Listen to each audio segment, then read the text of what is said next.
إن الحمد لله نحمده ونستعينه ونستغفره ونعوذ بالله من شرور أنفسنا وسيئات أعمالنا. من يهده الله تعالى فلا مضل له ومن يضلل فلا هادي له، وأشهد أن لا إله إلا الله وحده لا شريك له، وأشهد أن محمدا عبده ورسوله. يا أيها الذين آمنوا اتقوا الله حق تقاته ولا تموتن إلا وأنتم مسلمون. يا أيها الناس اتقوا ربكم الذي خلقكم من نفس واحدة وخلق منها زوجها وبث منهما رجالا كثيرا ونساء، واتقوا الله الذي تساءلون به والأرحام إن الله كان عليكم رقيبا. يا أيها الذين آمنوا اتقوا الله وقولوا قولا سديدا يصلح لكم أعمالكم ويغفر لكم ذنوبكم، ومن يطع الله ورسوله فقد فاز فوزا عظيما. ثم أما بعد، فإن أصدق الحديث كتاب الله، وأحسن الهدي هدي محمد صلى الله عليه وسلم، وإن شر الأمور محدثاتها، وكل محدثة بدعة، وكل بدعة ضلالة، وكل ضلالة في النار. ثم أما بعد. Dear brothers, السلام عليكم ورحمة الله وبركاته. Subhanallah, with the bounty of Allah subhanahu wa ta'ala, we reach to Hadith number 12 in the series of Imam Nawawi, the 40 Hadith. And Subhanallah, the time is flying, and we reach with the bounty of Allah subhanahu wa ta'ala to Hadith number 12. And as every time or every month, we keep reminding myself and everyone here, it's not matter that we go through the 40 Hadith, or actually the 42, as we keep saying, of the book of the Imam Nawawi, but it is matter how much we learn, how much we implement in our life, how much we doing in our daily activities. There is an impact or change on our life, or it's matter just we listen every month these lessons and it is no change in our life. So always I tell this in every time, in case some of you didn't attend last time, we need always to account ourselves. You need to have this self-accounting every day. And if you are not doing every day, do it every week or every month, before you will be under the account of Allah subhanahu wa ta'ala. And the accounting of every one of us, of course, the big accounting, it will be in the day of judgment. But still we have another minor accounting, it will be in your grave when you reach to your death. So before this time come, Allah subhanahu wa ta'ala gives this life to us as a race. We need to prepare ourselves until your death. So I keep asking Allah subhanahu wa ta'ala for myself and for all of you and this gathering, that whatever we hear or listen that keep us near to Allah subhanahu wa ta'ala, we will do it as much as we can. And may Allah subhanahu wa ta'ala protect everyone in this gathering, and will be always on the path of Allah subhanahu wa ta'ala, the straight path, as Allah subhanahu wa ta'ala said, and to be among the people of the righteous, the musalihin, who will drag us to Allah subhanahu wa ta'ala path, and they will not let us be away from the path of Allah subhanahu wa ta'ala. And this is very important, because as Prophet Muhammad said, everyone will be on his Khalil deen. Khalil mean, as we explained it before, the difference between Habib and Khalil. Khalil, this is the highest rank of love. If you love someone so much, you will be like him, subhanallah, and you will be gathered with him in the day of judgment, and you will be partner with him in the day of judgment. So if you love Prophet Muhammad sallallahu alaihi wasallam, so you will be with him. And this is, as we mentioned last time in the hadith, of course Prophet Muhammad will be in very high rank, and the companions themselves asked Prophet Muhammad sallallahu alaihi wasallam about this. You will be in very high rank, and we will not be with you. So how we will see you in the day of judgment? He said, no, you will be with me if you love me. So it's matter of love. And of course it doesn't mean that we keep saying by our mouth that we love, or by our tongue that we love Prophet Muhammad sallallahu alaihi wasallam without doing anything. So if someone is not praying or fasting Ramadan, of course, and is not believing on these ibadat, and sometimes he's saying to you he is loving Prophet Muhammad, we will tell him you are a liar. This is not called love. the love that you are following the footsteps of Prophet Muhammad sallallahu alaihi wasallam in all what he recommended or all what he ordered us to do. So let's start our hadith of today. It's very important hadith, and as I will inshallah tell you what the scholars mentioned about this hadith specifically, so it's very important. So hadith number 12, as we always do, we'll talk about the hadith, we'll mention the hadith in Arabic, then in English, then we will talk about the narrator a little bit, then we'll start to explain it.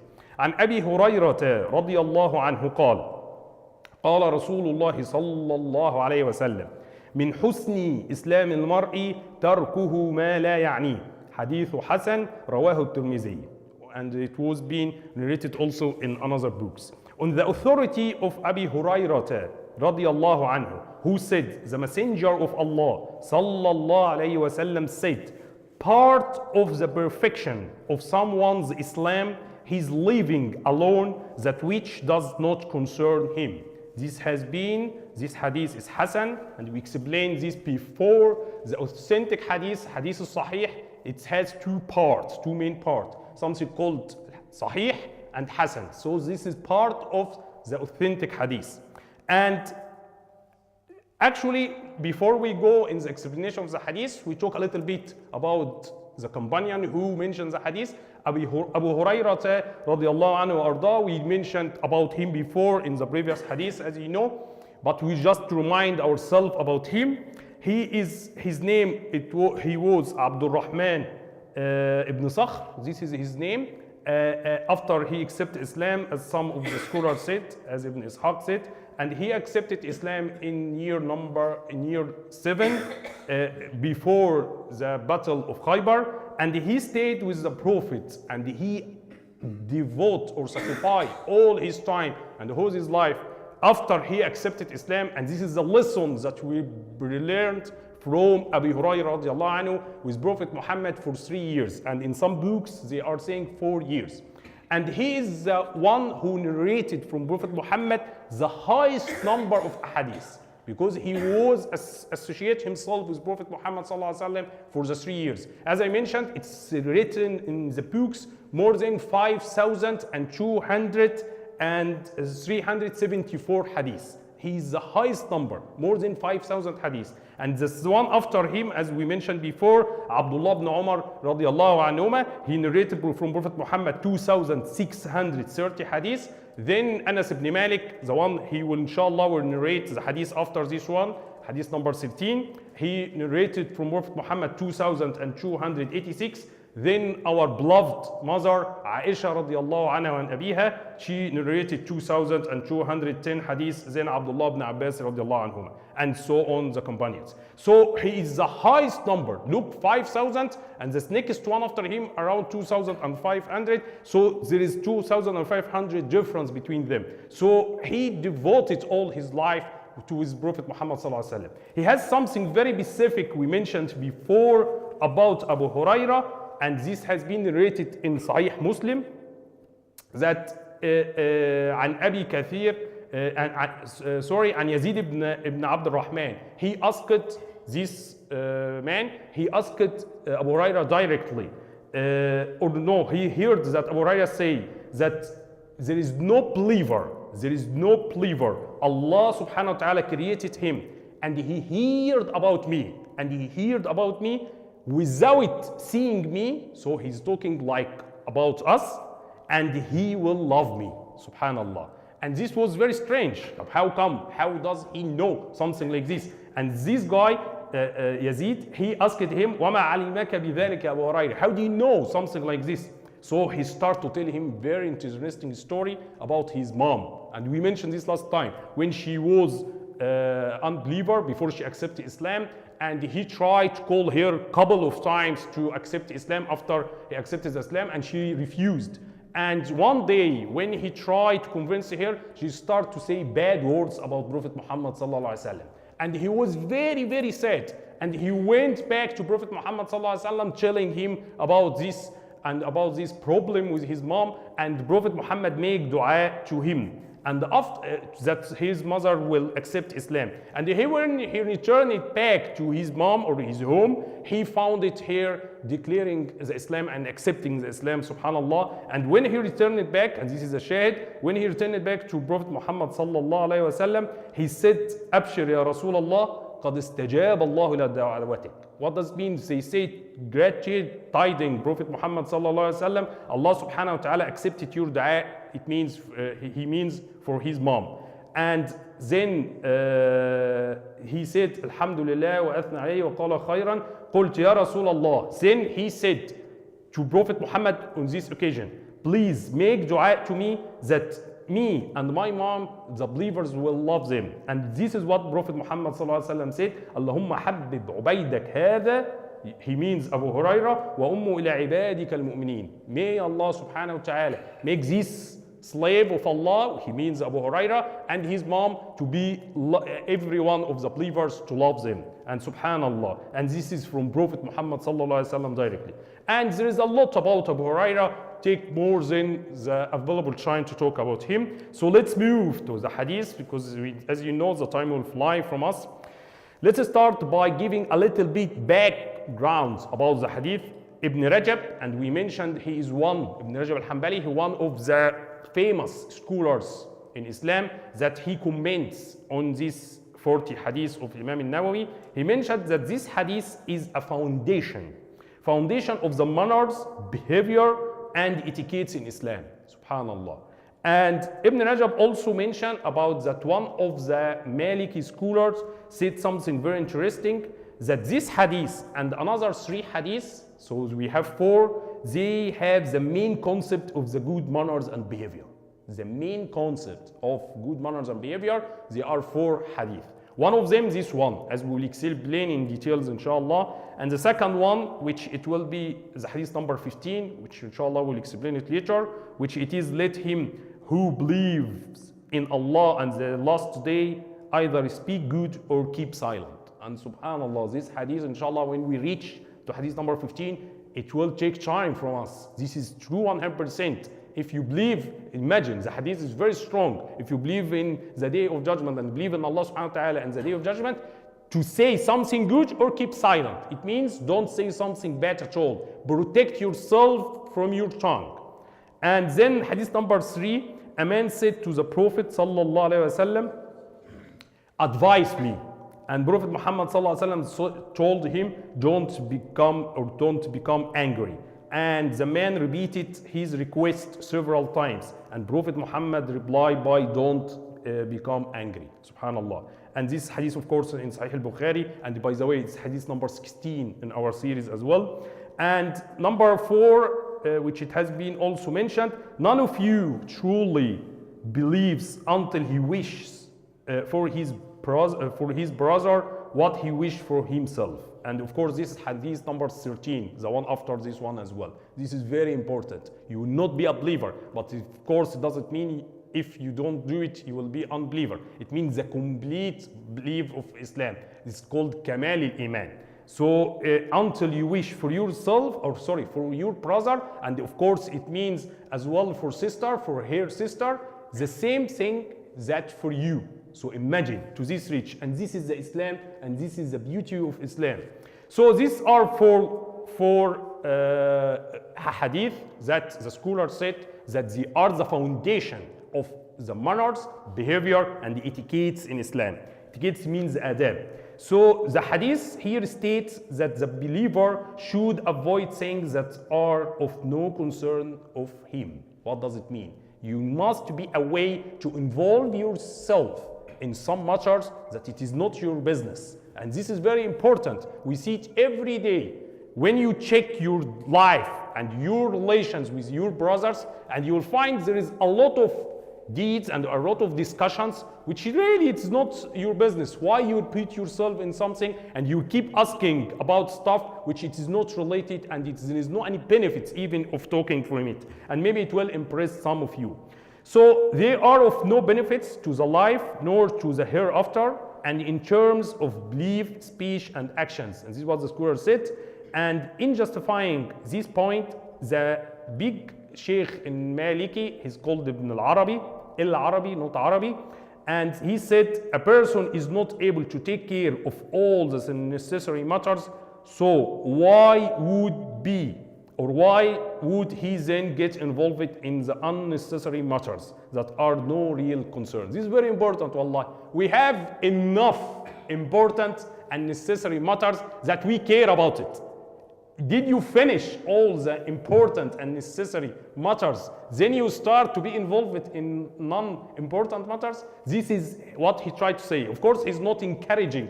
After you finish the necessary matters, you will start to see the unnecessary one. But he's saying just be concentrating and encouraging everyone to focus on the necessary matters, which will be more than enough to make you busy for all your life.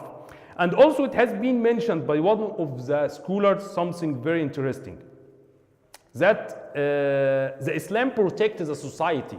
And this is basically the deep understanding of this hadith, that Islam protects the society as a whole from all kinds of harm, whatever the type of this harm. Because much of the harm, it will be by spread it on the society are due to the people involving in the unnecessary matters, like involving you in the affairs of others. Now, what does it mean? Just to give an example. When you meet someone, your neighbor even, if you meet your neighbor, your brother, and you start to ask, you tell him, I hear the sound yesterday in your home that there is something happening. From where you get this stuff? From where you are going to have a visitor today? Why you are preparing this in your house? All these type of questions, this is totally nonsense questions. There is no any benefits from these questions. You must stop doing it. To the extent, subhanallah, when you meet some brother, even if he's sick, of course, it's recommended, as we know, that when you know someone sick, you go and ask about him, and this is something great, of course. But some brothers don't like to talk about the details of their illness. So you need also don't to ask him, you can ask him general questions, but not detailed questions, unless he is going to present or he would like to tell you the details. In this case, of course, there is no problem. But no, the initiative or the start comes from you. Maybe he doesn't want to share with you his details. This is, of course, should be respected by the Islam. Imagine, and even to this level, when something it's clear that he's suffering from a problem. Some brothers will be in a trouble. Some brothers like to share their problems with others to get the advice. That's fine, no problem. But if they don't want to tell the truth, the details, you need to stop at this position and not keep asking. But what happened? Tell me the details, because this also can lead to another disaster, which we call the ghiba, when we start to talk about the other people. So this is very important concept, and Islam is looking for protecting the society from any harm by giving this concept of rule in Islam. And subhanallah, the other when we has no rights or responsibility. And the scholar about this, what does it mean? Because some matters you will have rights to ask about it, as we will explain later, or responsibility. The responsibility like your sons, your daughters, your wife. No, here you will not say about their matters that you supposed not to be involved with, or you don't have, or it is not allowed to you to ask. All right, but it depends again on the matters. We can't generalize it, but it is different when we talk about your family. Why? Because you kullukum ra'in. What does it mean? Everyone is responsible, and you're responsible for all your family members. As we mentioned this, I remember last time, or maybe from a couple of months, after you finish in the day of judgment, your accounts about your deeds and all your actions, you will be asked about your daughters, your sons, and your wife. So you are going to be accounted twice or maybe fourth, or depending on how many children. And this is why we keep saying to the brothers who would like to have more children or even having more wife, of course there is no restrictions in Islam to have more wife, maximum 4 of course, and to have more children. But the rule here, you need to be a proper man. You need to know that you will be responsible for the second family and the third family and the fourth family, and Allah will ask you about all of them, and it is not easy. So you need to prepare and to be a proper man, when you are going to be taking this forward. And the same thing in children. It's not matter to have 10 children and you don't know anything about them, you don't know about how they are learning Islam and so on. So maybe they will be against you and enemy to you, as Allah subhanahu wa ta'ala said in the Quran. So this is the most important things, that we understand that you need to be away from asking any questions which you don't have right or responsibility over the particular issues. These types of practice normally lead to great evil in the society, and the Prophet ﷺ recommended us to avoid all these problems will spread between the society. Also also it has been recommended that the believers should train him or herself to concentrate, to be involved in the beneficial matters, so that there is this is itself will be personal's attitude. And subhanallah, I know sometimes you will have the curiosity to ask about others' details, and this is maybe due to the culture or maybe due to the way of education or whatever. So how can I change myself? The scholar said you need to train yourself, and it's not easy. Maybe it will take time with you to train to yourself to only concentrate in your matters and the important issues, to be away. Because subhanallah, the scholar said something very important, wallahi. In general, the soul of any one of us, if you didn't feel it, if you didn't fill your soul with something important, with something beneficial, it is going to be filled with something bad. It is exactly like a cup. If you didn't put inside this cup a water or whatever, fill it with any liquid, it will be filled with nothing. So it's very important, and this is what you need to do also with your kids and your children, to always try to fill their time with something beneficial, unless they will go and fill it with something not beneficial for them. Whatever, it is games or something bad and more worse if they have elder ages. Subhanallah, and this is very important. And the same thing for your wife, the same thing for you, same thing for any human being. So, and the scholar said also putting the hadith in a different way, or to understand it from another angle, that part of the perfection of the faith, the iman of the believers, is to be concerned with the matters that are beneficial in the life and the hereafter. This is the point, because we are not in this life to live forever. Whatever the number of years that you are going to be here, 6 years, 70 years, 80 years, 100 years, and there will be an end. And then will be the life forever, subhanallah. And we give examples before about the companions. And the companions, imagine 104,038 years passed, right? And until now they are in their graves, and still we don't know how many years they will stay in their graves, and they will come to the day of judgment. So the real life, it is not in this life. We just preparing ourselves for the real life, as Allah subhanahu wa ta'ala said. And in this, and we already mentioned that the Muslims have enough matters or concerns, of matter of concerns, to the extent one may not have enough time to deal with all of them even. And you need to prioritize also your time and your issues. And the scholar said, and this will be very important, an important question related to this hadith is, what are the things to be concerns to a true believer? What are these things that everyone should care about it? Give us an examples to implement it on our life and to educate others. The scholar said answering these questions will enable us to practice the hadith in the right manner. Let's start. There are 6 points, I think. Yeah. The scholar said, or 5 points. Let's start by the first one. The first one, the scholar said, one of the things that are of the concern to fulfill the obligations, which we called it in the Sharia, wajib, right? And to perform as much as we can of the recommended or preferable acts, we called it mustahab or mandub. What does it mean? Allah subhanahu wa ta'ala ordered us to pray. Allah subhanahu wa ta'ala ordered us with commands. So this is called wajib. Wajib, we must do it. And if we didn't do it, we will be punishment. We will be punished. So in this case, all this we need to take it very seriously, and we need to know this wajib and implement it in our life. And try to increase our rewards from Allah subhanahu wa ta'ala by doing the mustahab or mandub, as we explained before. And to avoid totally the forbidden, which we called it the haram, and to avoid as much as we can, which we called it makruh, right? And we explained this before, I am sure, in details, what is the difference between them. And this should be actually, brothers, your rule in your life.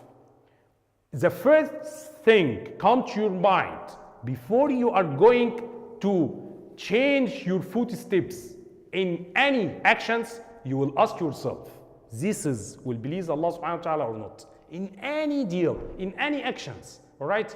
If in any trade, if you are selling your car, if you are buying your car, if you are selling your home, if you are buying your home, if you are going to marry, if you are going to do anything, the first thing come to your mind, this will please Allah subhanahu wa ta'ala or it will not please Allah subhanahu wa ta'ala. This is a true believer. This is a true mu'min.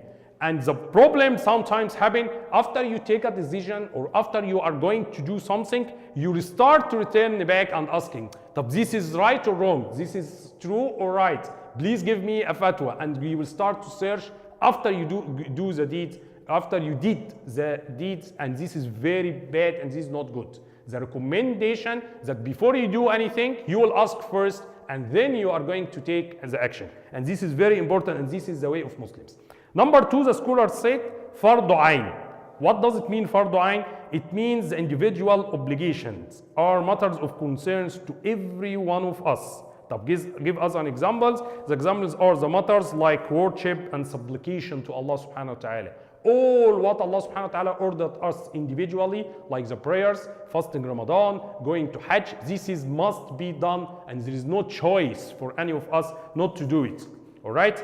And number three, the scholar said, fardu kifaya. Fardu kifaya, this is very interesting topic and maybe it need another lesson to go in its details. But what does it mean in very briefly way? The scholar said it is the community-wide collectively obligations and must not to be neglected. And if it will be neglected, all the ummah will be sinful. And to give us an example to understand it, the example the scholar said, and this is very interesting, that is to work for the betterment of the community. Like if everyone will, with their own professional and expertise, has a role to contribute towards society. So what does it mean? If every one of us will be a doctor, if every one of us will be engineer, and no any, let's say this example, and there is no any in our society doctors, all right? Look, it's totally not related to our religion, but it is going to harm the society. All Muslims, and this is what Imam Shafi'i said, will be sinful in this city, of course, or in this country, depending where we are talking, if all of them will not be one of them at least. This is called fard kifaya, all right? And another example like Salatul Janazah. When someone dies, we will pray Salatul Janazah, as you know, for takbir and so on. This is called fard kifaya on the society or on the place that this man died. If there is no any Muslim can perform the prayers, all the people in this city will be sinful for this. If they know, of course, that someone died, maybe someone died and no one heard about him, all right? But if we know and we didn't pray on this brother or a sister, the Salatul Janazah, all the people here will be sinful. This one, if one or two prayed, that's fine. So the others will be okay. And this, what is the difference between Fard Kifaya and Fard Ain? Number four, other matters of concerns to the Muslim are enjoining goods and discouraging evil, which we called it the self-accountability, and to practice ihsan in all what we do. Subhanallah. The ihsan, this word, it's very important. And we will have a hadith, I think hadith number 17, it will come in the same series about the ihsan, the excellence. How to excellence in all your deeds. and how to teach your kids when they are 3, 4, 5, 6 years to be excellent in all their deeds, not just to do something without care. And the excellence, to be honest, this is part of the Islam. And as we know, the 3 circles of the second hadith in this series, when we talked about it, we have something called the Islam, Al-Iman, Al-Ihsan.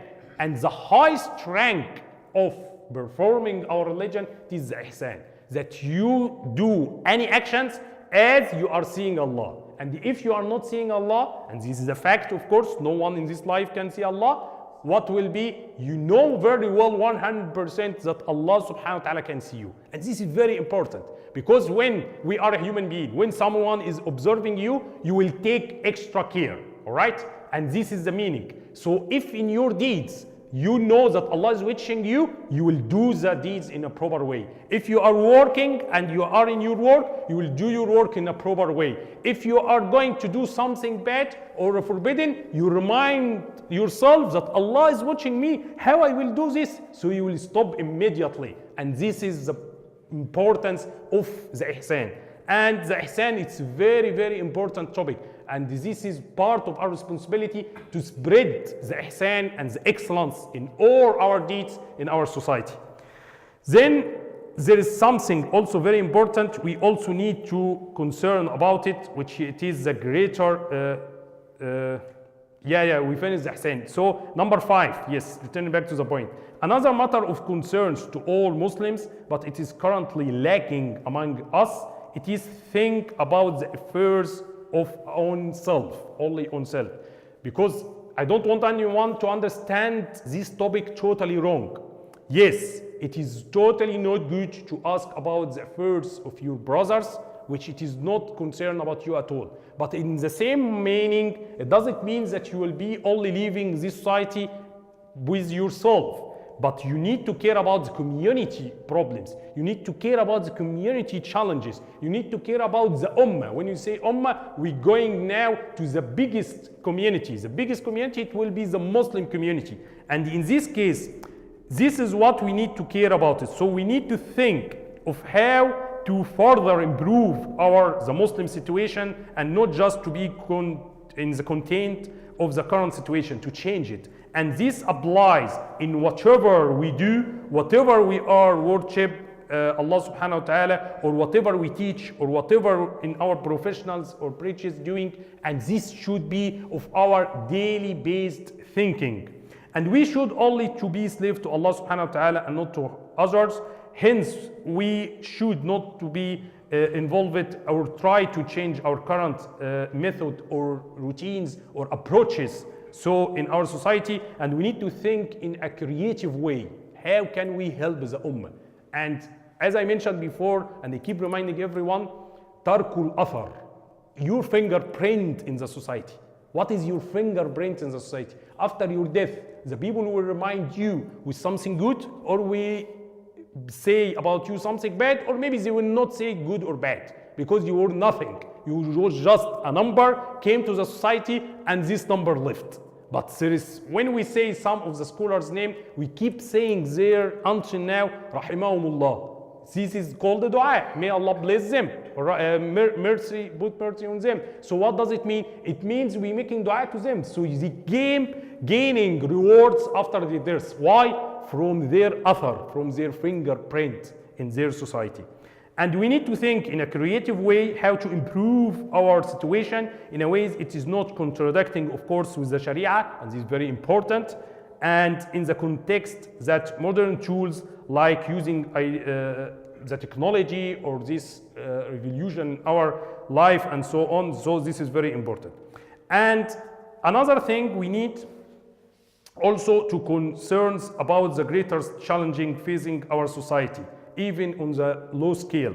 And this, of course, we have this communication revolution, as we said, and the technology, how we can get benefit from them in the maximum way. And I mentioned this before, and I repeat it because it's very important, like this mic. This mic, people will say it is halal or haram. It depends on the way that we are using it. If we are using it for something good, of course it will be halal. If we are using it in something bad, right, so of course it will be haram. And so on, all the tools that Allah subhanahu wa ta'ala granted to us. The same thing in the communication, technology, or the internet, as you know, and so on. So we need to think about how our future generation, because we will be responsible before we meet Allah subhanahu wa ta'ala in the day of judgment. And we need to apply and disseminate our knowledge. And it's very important, this sentence, that, and not just building tanks of knowledge without spreading the knowledge. This is very important. Of course, we have hundreds or thousands of books, you can read it. But it is not matter that you will build the knowledge yourself and that's it. But it's matter how you will disseminate and spread the word of Allah subhanahu wa ta'ala. And whatever this knowledge, by the way, it's related to your religion or your profession. If you are clever in science, so this is the way of the sadaqah for your knowledge, to spread this knowledge to the people around you. And this is very important. And we need to design our future and not to just stand passively and let others design and impose upon their scenarios. Subhanallah. And this is very important. Of course, I have another 5-10 minutes, so I will conclude with something very important, that I don't want anyone to understand this hadith in wrong context, that there is a farida and there is something well known, is called al-amr bil-ma'ruf wa nahy an al-munkar. What does it mean? When you see something wrong, you need to say this is wrong to the brother, please don't do it because this is not right, and so on. This will be involving yourself in something, it is not from your concern. No, of course. The scholar said no, because if he's doing something in public and it is wrong, and if we didn't tell him that this is wrong, first of all, maybe he doesn't know. And maybe other people will see him and start to copy him, right? Maybe number 3, will be spread in the society that this is something common, all right? And in this case, this will be a very bad, and it will going to spread the harm in our society. So this is why the scholar said this is totally not included in the meaning of the hadith. The meaning of hadith, that you not involve yourself in matters that it is going not to get any benefits from it, which it is related to everyone his own private life. And by a conclusion here, the scholar said that the matters of concerns to the Muslims cover the affairs of oneself, the community, and the whole Muslim community as an ummah. And we need to create awareness among each other in facing these issues and the challenges of the ummah. For example, this can be done through dialogues, talks. Those in the authority have the greater responsibility in carrying out this task. And this is not easy, of course, but at least we have it in our hearts, and we will have a plan and working on it until Allah subhanahu wa ta'ala bless it. We should be aware also not to waste our time and the effort in the matters that are no concern at all to us. We should keep ourselves busy only with the matters of benefit to us and to our ummah. وأقول قولي هذا واستغفر الله العظيم لي ولكم. That before we conclude, I make dua to every one of us that whoever listen any something benefits from here, may Allah subhanahu wa ta'ala to let us implement it in our life and to spread the word of Allah to all the people around us. And before we end our lessons, any questions or comments, inshallah, from the gathering? I was planning to finish today 2 hadiths, hadith number 12 and hadith number 13. But as I'm expecting, it was impossible. Because hadith number 13, even it will be with a lot of details, and it has been narrated by Anas ibn Malik. And Anas ibn Malik, he has something very specific and very specific relation with Prophet Muhammad sallallahu alaihi wasallam. So it will take more time from us to talk about him. Radiallahu anhu. So, any questions? How do we determine if something concerns or doesn't? All right. So this is very interesting questions, because the matter of concerns, which I was talking about, that you're supposed not to involve yourself in it, it's different from country to country, and from society to society, and different from culture to culture, right? And it depends on different factors. In some societies, in some culture, you will find it is very different way, all right? And they accepting this type of questions. So Islam always not find that put rules of these matters, but will leave it to the culture and the way, the custom, orf between the people and so on. But we'll say in general words, what I can say to you today, that the private matters, which it has direct impact on the person and his family, this is, of course, 100%, this is not your business. And you're supposed not to ask about it. Unless the man himself came and asked you about advice. In this case, of course, you know details. And sometimes, as I told you, don't ask about more details unless he's telling you. Unless the advice will depend on something you need to know it specifically. In this case, you need to ask, of course. All right? So this is in general. But always put in your mind, if you felt in your heart you need to know it as a curiosity, just because you would like to know, this is the one that it is not good. All right? But if you really would like to know a specific information about the life of this person because he is asking for advice, this is of course will be okay, there's no problem. But of course there will be always a gray area and it will not be 100% clear. Yeah, more questions? Okay, جزاكم الله خيرا, and may Allah subhanahu wa ta'ala make all the gathering for today blessed by Allah subhanahu wa ta'ala, and may Allah subhanahu wa ta'ala gather us always on the good deeds. جزاكم الله خير. Assalamu alaikum wa rahmatullahi.